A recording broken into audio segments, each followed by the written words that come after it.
We just recently revamped the menu, and we listened carefully to what customers want. So there's some new food trends out.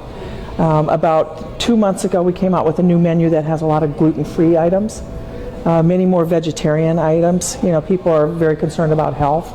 We've got a lot of healthier types of items. So, for example, we have bison burgers, you know, rather than hamburgers. We've got a number of things that are at the other end where people can come in and get some really nice pastas, and mac and cheese is a continual favorite. We've got a special little recipe for that. You know, some of the salads and things that are new and different for the area, farm fresh types of things.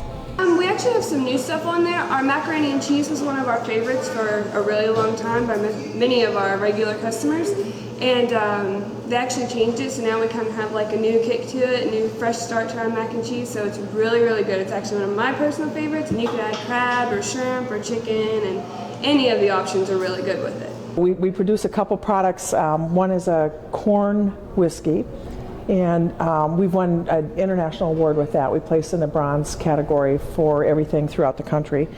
We've got some unique sorts of bottles. I don't know if you've seen those, but we developed our own pig bottles that we put the whiskey in, and that they've been all over the world. We have people who will send us pictures of the pigs, you know, in Ireland and in China. We have pictures like that.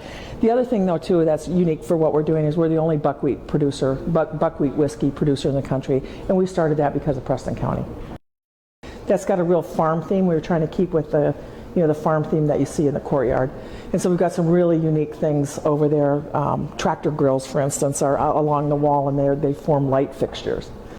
This just opened about a month ago. Yeah, and we worked on it. We made it purposely such that, you know, it'd be a nice flow of space. So in the summer, these carriage house doors will be open.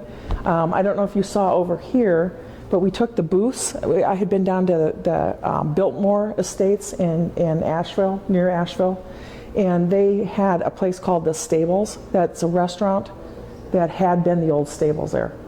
And so they took the horse stalls and actually turned those into booths. So we recreated part of that over here. I mean, I don't know if you've seen this, but this is also came out of the Dallas stockyards.